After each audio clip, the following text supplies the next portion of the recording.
Hi, we have a new book today. It's called Rechenka's Egg, and it's written and illustrated by Patricia Polacco.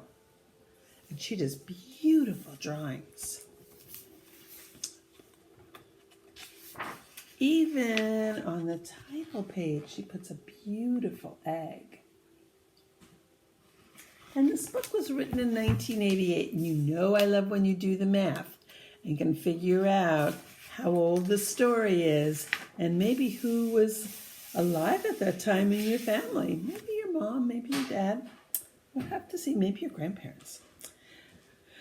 Babushka lived alone in a dacha, a little house in the country, but she was known far and wide for her fine eggs that she lovingly painted. Her eggs were so beautiful that she always won first prize at the Easter festival in Moscow.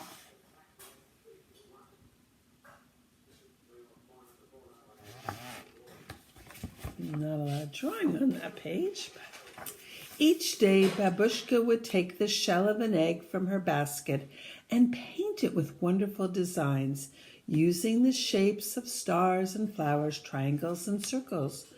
Through the long, cold winter, Babushka painted.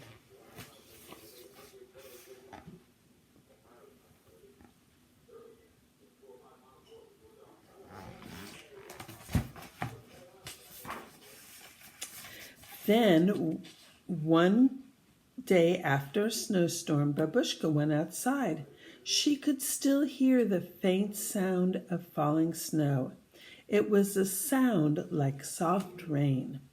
Herds of caribou came to feed at Babushka's because the grasses they usually ate were covered with snow. A miracle, she whispered as she fed some. These wild things have found their way to me. We're always lucky when wild things find their way to us.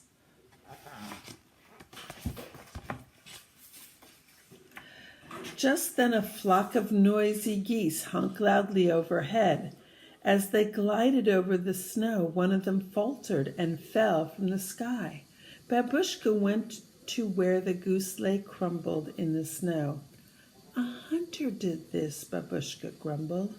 She carefully picked up the goose and took it back to her little house.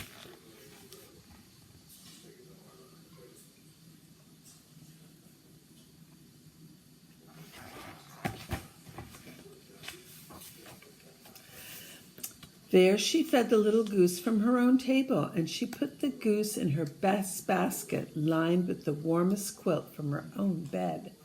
I shall name you a good name, one that we both can like. Hey, my little friend, she said as she patted the goose's head. How would you like Rechenka? Yes? Then Rechenka it shall be. With Babushka's care, Rechenka grew stronger as each day passed. To repay her kindness, Rechenka laid an egg for breakfast every morning.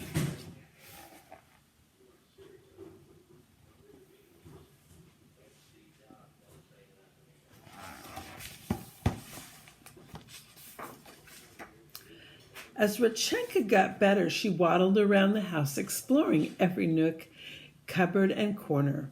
One day, she jumped on top of Babushka's work table, overturning the jars of bright-colored paint that she used to color her eggs. Night! Babushka screamed as she chased the goose with a broom. No!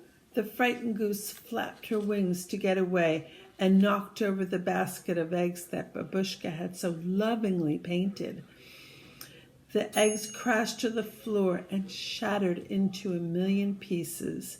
They were both very sad. There was no reason now for Babushka to go to the festival.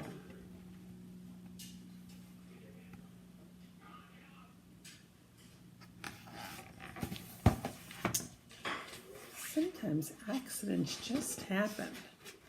The next morning, Babushka slowly got out of bed and trundled over to Rechenka's basket to get her morning egg. But when she reached into the middle of the quilt, she picked out the most brilliantly colored egg she had ever seen. A miracle, Babushka whispered. A miracle. And can you see that egg that she pulled out?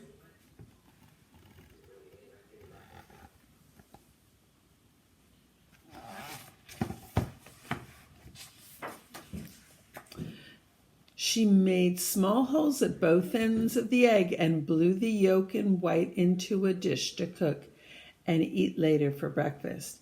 Then she held the egg up to the morning light and marveled at its beauty. After that, every morning for 12 mornings, there was another egg, each more beautiful than the one laid the day before. Soon Babushka had enough eggs to take to the festival in Moskva. How wonderful, she thought. A miracle has replaced the eggs that were broken. I don't know if you've ever tried to blow out an egg that way, but boy, is it hard.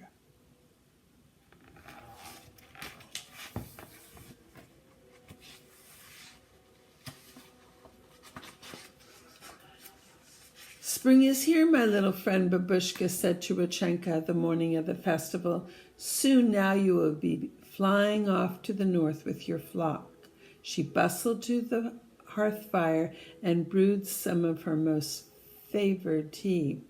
The two shared a saucer of tea with kulach, a sweet Easter bread. She covered each piece with pashka, a spread of cheese, butter, and raisins.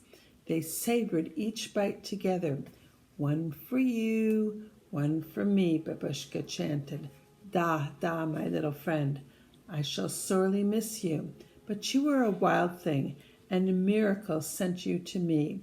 It would not be right to ask you to stay with me forever. When Babushka left her little house, she took one last look at Rechenka sitting on the doorstep. She waved. Then she took determined steps for Moskva with the basket of her precious eggs. And there they are, sharing their breakfast treat.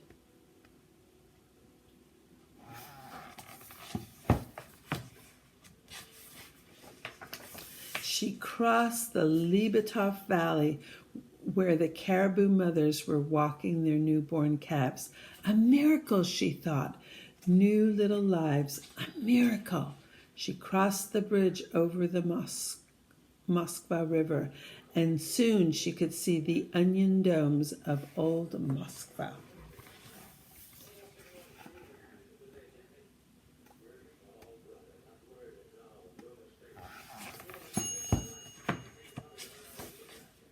The festival was bright and exciting.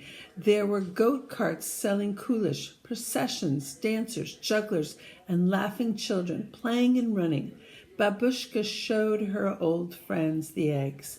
Her eggs are the most beautiful in all of Russia, they thought.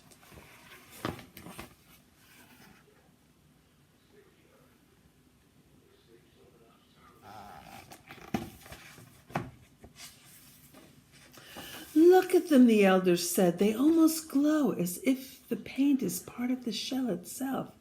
The judges picked Babushka's eggs as the most beautiful.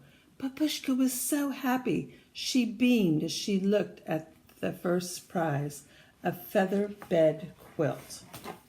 That is a good first prize.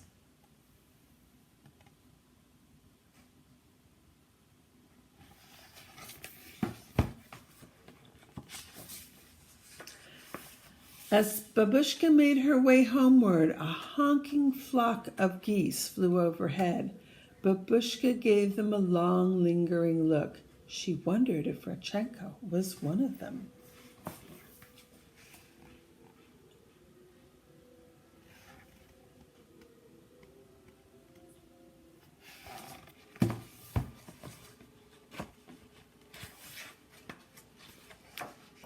When Babushka arrived at home that evening, Rechenka was gone. Alone, she put the new quilt on her little bed. She brewed a cup of tea, ate the last of the kulach and the pashka, got into bed with her favorite book of poems, and drifted off to sleep. She hadn't noticed Rechenka's basket.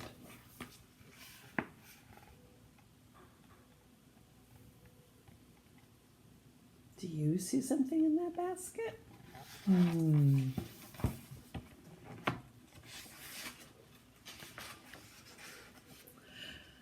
But that night, Babushka was awake from a sound sleep by an ever so small sound. It was coming from Rechenka's basket. She hobbled closer and saw a glorious egg. But this one was different from the others. It quivered and moved. It made tiny, muffled sounds. The egg jumped, bumped, rolled, and pitched in the basket.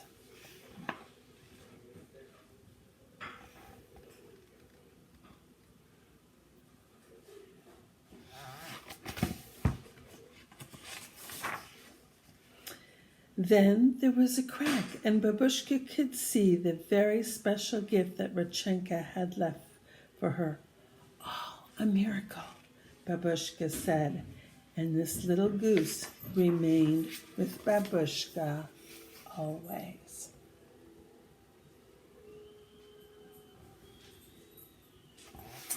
That's the end of the story. Thanks for listening today. See you tomorrow.